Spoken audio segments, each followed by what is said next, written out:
Boom. Good morning. What Good is up, morning. my guys? Dude, best Monday ever. It's gonna be a big week. Had a normal feeling weekend out and about in public, and yeah, it's the tides are turning in very good ways. I'm in the office. I think one of the first podcasts I'm in the office, right? So imagine. Yeah, this it's is awesome. it's a new beginning for all of us. It's very exciting. How's By everybody the end been of the doing? year, we're gonna have a live stream podcast from the Bidroom office in Krakow. Special edition. Yes. Come on, it's a special topic today, so I had to do a special location. Yeah, very special topic. We got multiple things we're talking about today: lodging, living, loyalty, the 3 L's, I guess you can call LLL. it. LLL. That's what the episode is today. Live, life, love. You know what I'm saying? Just kidding. But no, really excited about this episode. Really excited to see you guys again. So just before we get into Bidruption, what's with the noise, and our topic of the week, anything exciting, new, any updates from your guys' side of the world that you want to share? Ross, you take the lead. Yeah, well, and here it's still restricted. I see the messages that the US is doing quite okay, recovering. You can see the UK starting, people sitting on terraces. And here it's still limited. They opened Netherlands. You can see at least you can be outside. So it seems to be things are restarting and recovering a bit. Still a lot of in here in Poland, quite a lot of restrictions. But I think people are getting hope now more when people are getting vaccinated. So again, you see as well that the industry as well starts seeing the light. So I'm positive. It was a good week last week. Yeah, still a lot of things happening all around us and stuff. We'll talk about more in a second. But Yeah. So it's all good, and it was nice to be in the office. I'm here more often, but somehow never on Monday. I don't know why, but now it's nice to be here. That's awesome. Yeah, for me, life is slowly getting back to normal. I've got 3 trips planned in May, probably more coming down the pike. The weather here is perfect, so we spent all weekend outside in public at little festivals around town. It's little spring festival season, and getting out and about in public in Alabama, where there were 0 deaths in my county last week, the last 7 days, which is awesome. So all of the restrictions are pretty much eased. There's no mask mandate, no restrictions on restaurants or bars or anything, and you don't realize what you've got till it's gone. And Yeah. once it's back, man, it's a sweet bite of the apple. I can't wait. I love it. But I have to be a bit more patient. Yeah, once we get you over here, you'll be happy and living life. Sound good. Perfect. Well, hey, so before we go into Bidruption and what's with the noise, I actually have a special little, I would say 2-minute segment that we're going to play from our previous guest who was on the show a couple weeks ago. Tim Spiker from Buoy created something that he thought would be fun to do when it comes to revenue management and how hotels and vacation rentals in different cities and destinations can get ahead of the curve and see these trends before they come. So we're going to play a new segment called Your Revenue Manage Minute. And Tim's going to go into certain destinations and events and all the other stuff on how managers, hotels, whatever, can adjust their rates accordingly and get ready to make some profits. So we're going to go into that, and then we'll do Bidruption and what's with the noise.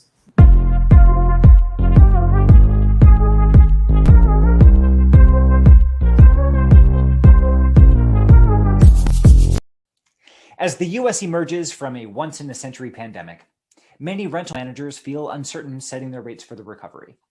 This morning, let's take a look at some of the events shaping your booking environment over the next few months so you can set your rates with confidence. So, starting in Louisville, a reduced capacity Kentucky Derby still commands the highest ADRs of the year on April 30th. Looking to the summer, keep an eye out for June 11th with a couple of big events downtown, and July 4th, where high rates extend the whole week through July 10th. Heading into late summer now, we're seeing too many managers miss the Bourbon and Beyond Festival, September 25th through 27th, and the Louder Than Life Festival, which is headlined by Metallica, on September 23rd. Now, that concert is actually part of a wave of metal concerts sweeping through the late summer and early fall. So Houston revenue managers won't want to miss August 17th, which Motley Crue is making the highest price night of the summer. And DC managers should welcome Judas Priest, whose rescheduled 50th anniversary tour lands at National Harbor on October 28th. Staying in the DMV now, rates are elevated all through September and October, but we are seeing inauguration level ADRs for the AUSA conference October 11th through 13th. Finally, looking forward to 2022, we're seeing revenue managers in Los Angeles miss the Super Bowl. Yes, that Super Bowl on February 13th. Hotels are floating rates 4 times higher than normal for the weekend, but far too many managers are still underpriced for the biggest night of the year. What are you doing, guys? Well, looks like we're out of time for today. This has been your Revenue Manage Minute.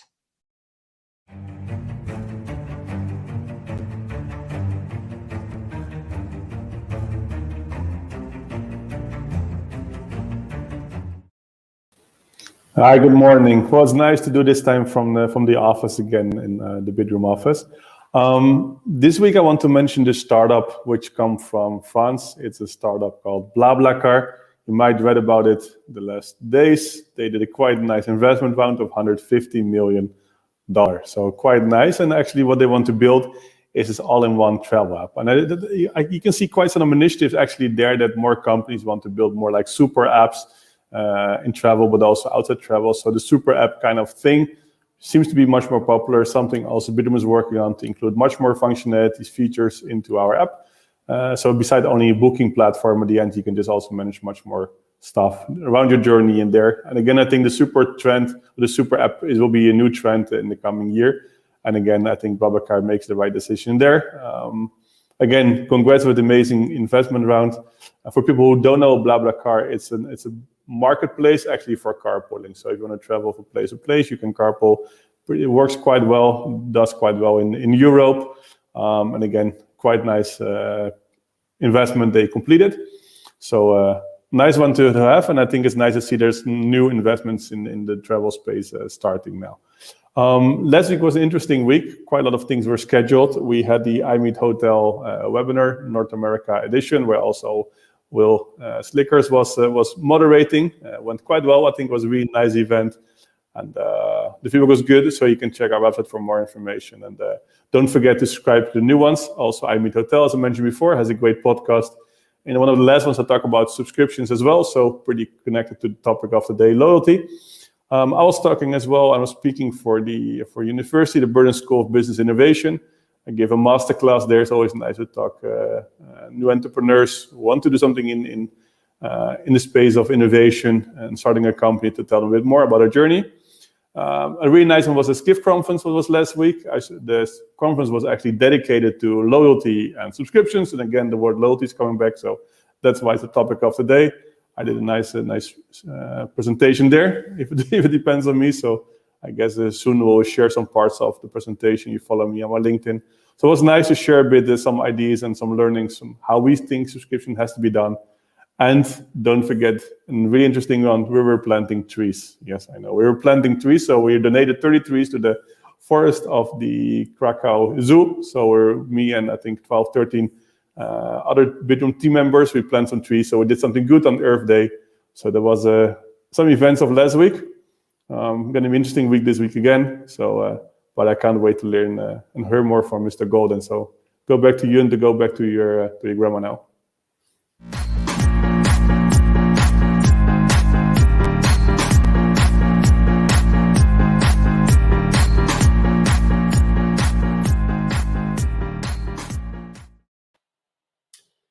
In case you missed it, last week was the Shorties Awards. If you are never on social media, then I can see how you would have missed it. But if you have any presence at all on social media, then it would have been impossible to have missed it. So the guys at IHM and Paul specifically did a really good job of putting this program together. Congrats to all the winners. It would take too long to cover each of them one by one, but a lot of really strong names winning, and then some surprises, which is always good to see, the cream rising to the top in the industry. So congrats to all those winners. Well done, Paul, Piers, and the rest of the IHM team. Can't wait for it to be an in-person event next year. Hopefully this was the last virtual event of the year before conference season spins up this fall. But that's it, guys. Yeah, you and I both are, I think, ready for more in person. Oh, I think all of us, yeah, more in person stuff. I can't wait to do an episode together in real life. Can't wait to go to conferences. I can't wait to do everything. Yeah, it's gonna be so nice. I think first of all, I'm just looking now. In here, there's not much planned for the coming months so far. I think I'm one of the first one what might be focused right in November in Miami. So we might meet there. Yeah, there's a number of short-term rental ones in September, October, and then Focusrite in November. So those are all good ones. Maybe Skift as well. I think in September, maybe New York. I didn't check it yet. Might be around this period as well. Let's see. Could be. Yeah, their short-term rental one is coming up soon, I think. I would even Skift. If one people from Skift are listening, they should sponsor us or give, because we just mentioned them so many times. Free subscription. Yeah, we talk about their news, but they don't. But we can only read the headlines. So, and the story made by ourselves, right? Yeah, we're just poor little podcast here. Can't afford this. So. Hey, maybe that's what I'll just get next. I'll just buy us all some Skift premiums. Yeah, because we do a lot of their articles, but it's good stuff. I actually really I want Golden to take the start of this topic this week, just because I think it's really, really interesting with the whole conversion of hotel to apartment to then possibly both. Who knows? And then, of course, that goes into Mr. Ross's favorite topic of loyalty and subscription and how that can play a big role. Like if a Marriott or if a IHG hotel is converted, what does that do for your loyal rewards members that either are gold, platinum, whatever? How does that affect their travel? Does that affect their stay? All this type of stuff. So we saw an article, not sure if it's actually from Skift or not, but talking about that. Wouldn't have been able to read it if it was. So. It talks about, if you're struggling with occupancy, how you can convert your hotel rooms into apartments and still gain that, somewhat monthly revenue that you probably wouldn't get if you just let it sit there due to the lack of travel for hotels. So Mr. Golden, I'll let you take the mic because I think you have a good understanding when it comes to this topic as well. So I think this is something that Europeans have seen before, but it's pretty brand new in the US of blending hotel properties with housing. I mean, the student hotel is one that comes to mind. They have dorm style units for students. They also run it as a hotel. So it's basically short-term, mid-term, and long-term housing. And there's a lot of hotels out there right now that are vacant, that have been closed for a year, that might not know how to reopen. And unless they get converted, they might remain that way for a foreseeable future.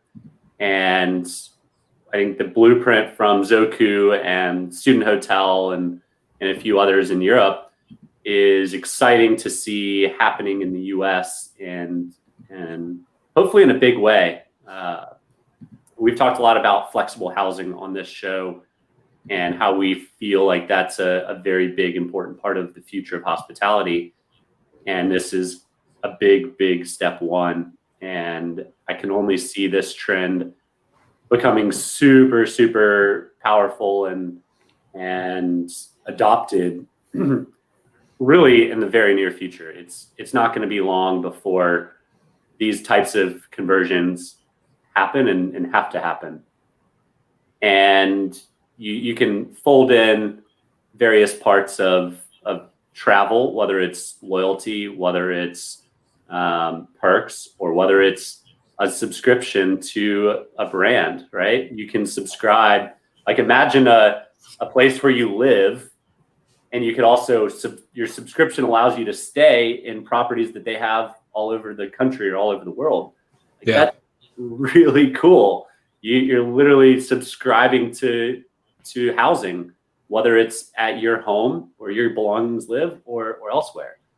I think that is the coolest piece. And had that existed when I was younger and not married with kids, like it would have been something I jumped on right away. Well, we've seen a mutual. I think we've seen a mutual friend of ours, Parker Stanberry, with Oasis Collections. They did, something very similar and pretty successful, in my understanding, from conversations with him, creating the Oasis Passport, where they created a certain tier level for destination. Like you have North America, then you have Latin America, and all these other places. And you have like 1 bedroom, 2 bedroom, 3 bedroom. I think it was also a studio, and you subscribe to a certain tier level, and you can travel within that region under your tier and hit any of their properties at the same monthly rate without having to worry about budget and increase or decrease and all this other stuff. Like you said, subscription living, which in my understanding, for like the lack of business travel and business conventions and all the other stuff, that's kind of an ideal thing to do. You could easily be a business traveler and travel all over the country or certain countries and hit your kind of spots that you can, get closer to time zones so you're not having to do meetings at 2 a.m. or whatever. And I don't know. I think it's I've said it on the show before, but like me personally getting a travel subscription probably doesn't make sense. Mm-hmm. But if Marriott or IHG or Hilton or whatever came and said your whole company gets it, and the company like basically whenever anybody from NoiseAware travels to LA or London or Miami or Atlanta or wherever, like they've got a place to stay. Mm-hmm. If you can flatline travel expenses in a business, mm-hmm. like that's incredible. And I think that's how you buy loyalty, right? Mm-hmm. Like you can literally buy loyalty by offering stuff that no one else offers. And is that in the near future? Well, we've got an expert in the room that can probably tell us, but like I would love to have a Delta subscription and some sort of housing subscription. Then I'd be set personally, professionally. Like I'd know exactly what to budget every year for travel expenses. It's a winner. No, let's start that. I give the whole NoiseAware team a free bedroom membership already, right? So this is where we can start with. This is how we're creating loyalty. But it's interesting what you said. You mentioned the student hotel in Zoco.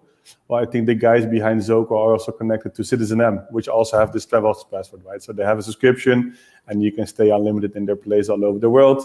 Of course, more than 31 days will be difficult, right? So they, of course, know their maximum spend, but it's interesting, and they're doing it also for companies. So I think it will be more common. I think it only makes sense for the chain so far, or just a collective of individual hotels.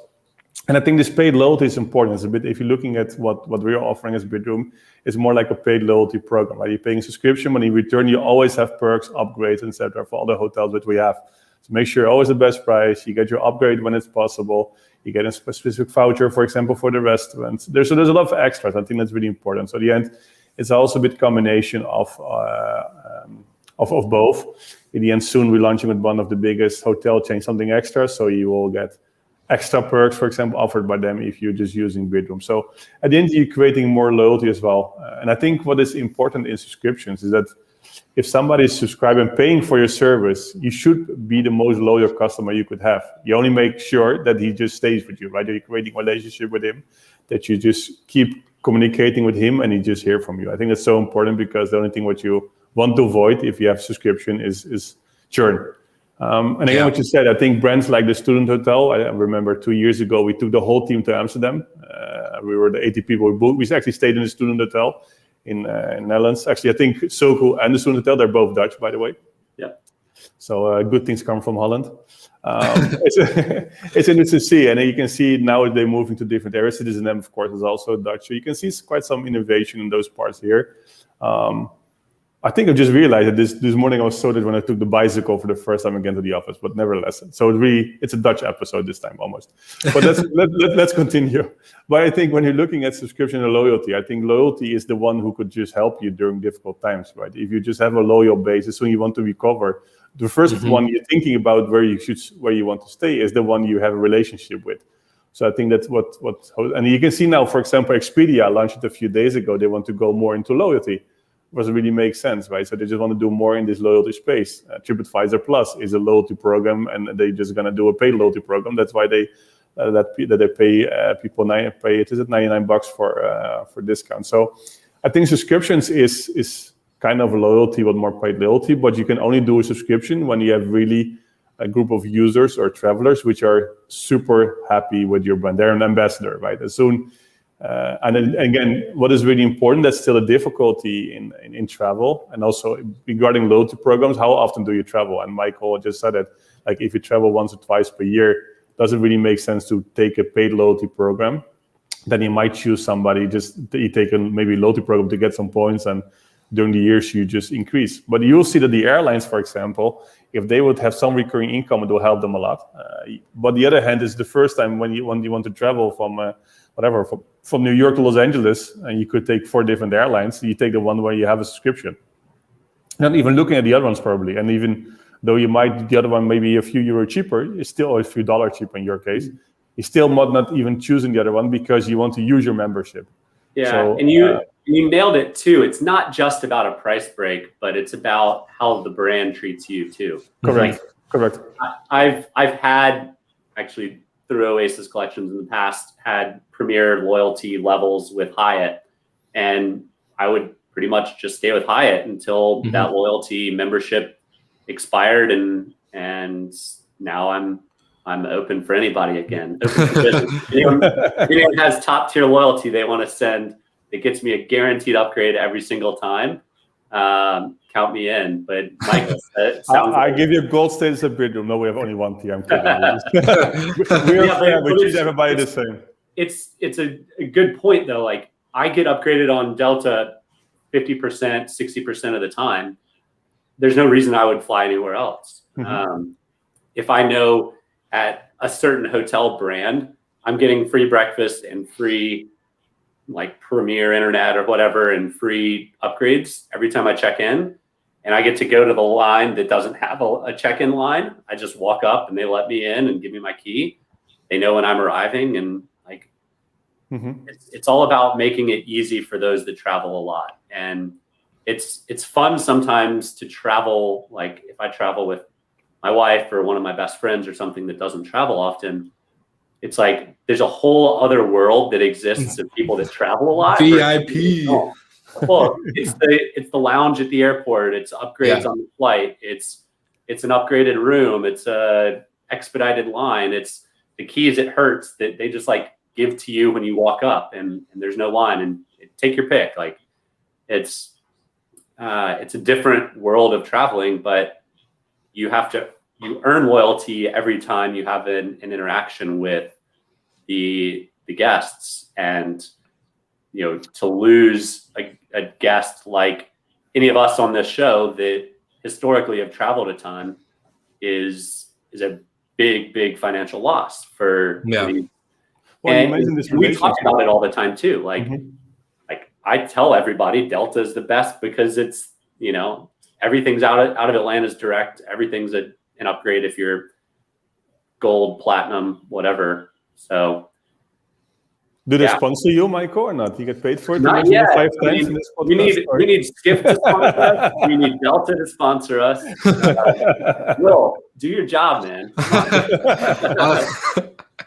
I'll get Marriott too. You gotta get them. Marriott, Skift, and Delta be a killer combo.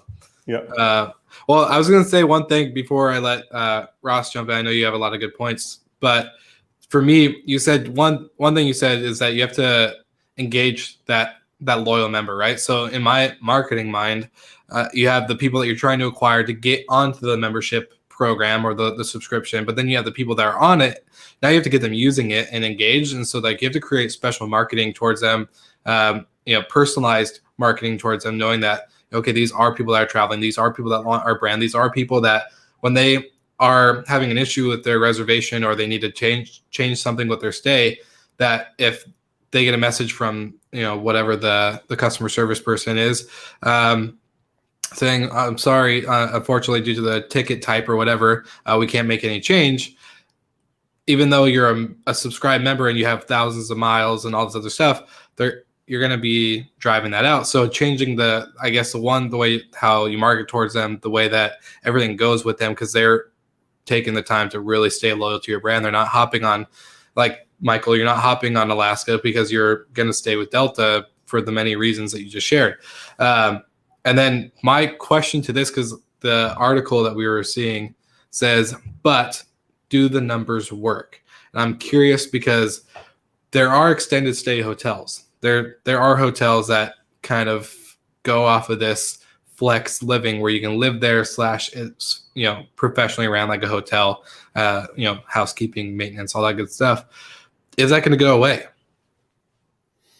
I want to come back really quick first to the previous point, is this relationship, right? And the thing that's so important, we had a long discussion about it this morning and here in the office about how can we make this whole experience more personal? Because at the end, I think still sometimes loyalty programs, you're just a number. I think is the worst thing you can do is just giving a number to somebody, just try to make it more personal, and even the email address is already more personal, right? But next to this part, I think is so important, and we just say, how can we really during the booking process or during time, how can we really personally interact with somebody, right? I think that's more important. You see the trend now also more, you see the hoppers of this world, we mentioned in the past, they raise quite significant amounts, more go into travel agent approach instead of just sending traffic. So I think it is really important to, when you have a subscription and want to build loyalty, that you actually are able to connect and to interact with somebody from the company, right? If Michael wants to have something done or just want to have an upgrade, that he doesn't have to be standing in the same line or waiting half an hour on the phone, just to have a small thing modified. So this is just to come back. And I think when you're looking back at the housing part, I think, well, there was one of the big trends we also was discussed last week during the iMeet Hotel conference, actually, was this, and also in Skip, was digital nomads path, right? So they're increasing a lot. They just want to have the flexibility. They become more flexible last year already. And I think this will be the more you just actually make this flexible out there. So also in workspaces, and not like, again, it's a 30-month contract. That's it. No, make it really flexible, right? And then, of course, combine it with great revenue management, where which can be done by on the previous or the next week again, I think, in the minute talk.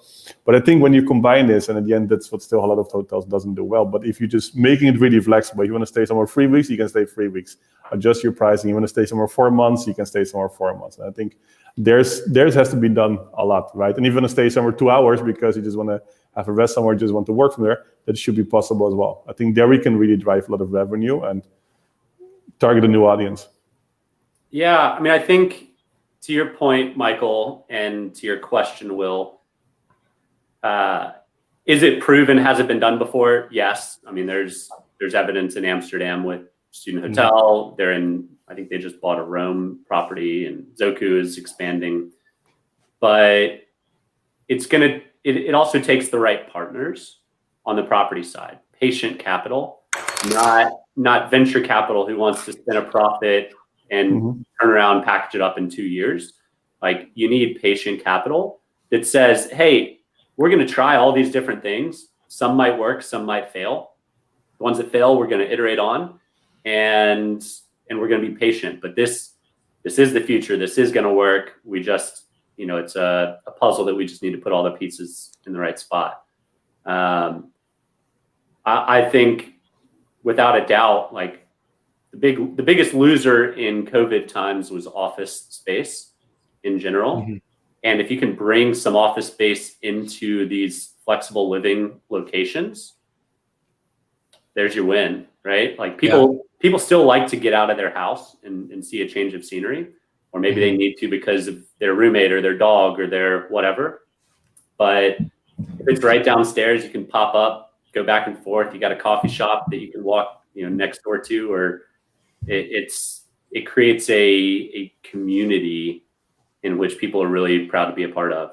And I think we're going to see the rise of subscription living, flexible housing, truly fully vertically integrated mixed use properties. And it's going to be fun to watch. Yeah, I agree. It's going to be really fun to watch. And be a part of, right? Like, I think we're all positioned to be in a good spot. The best part about NoiseAware is anytime someone rests their head at night, and wants a peaceful night of sleep, then got to make sure your neighbors aren't loud. And anytime somebody wants to travel a ton, you just get a membership with Bidroom. Boom. You see? Bang, And bang. anytime you want a good podcast, you get on Slick Talk or Good Morning Hospitality. Either way. Also, one out a day. It's incredible. We can cover your day, isn't it? Your day and night. And if you want to read something nice, take a skip subscription, right? Yeah. And that brings me to my last point. This episode is brought to you by Skift. I'm just kidding. So they send an email. Let's just pretend that we're sponsored by them. And then by enough times, we're just sending them episodes saying that we're sponsored by them. They'll hopefully be like, okay, yeah. Where's our subscription, guys? We're sponsored by you. Just check if there's an employee who just resigned or just left the company right before, and then no, but we agreed with him, right? So, no, but that's awesome. Well, good stuff. Good stuff, guys. This is a good episode. I think definitely more to talk about this as things evolve in the industry. There's going to be some stuff that probably happens, and we're all going to be just dying to talk about it. So, pretty exciting stuff. Again, great combo. Love hanging out with you guys every Monday. But as of right now, that's all we got. So we'll see everybody next week. And this was your Good Morning Hospitality Season 2, Episode 3.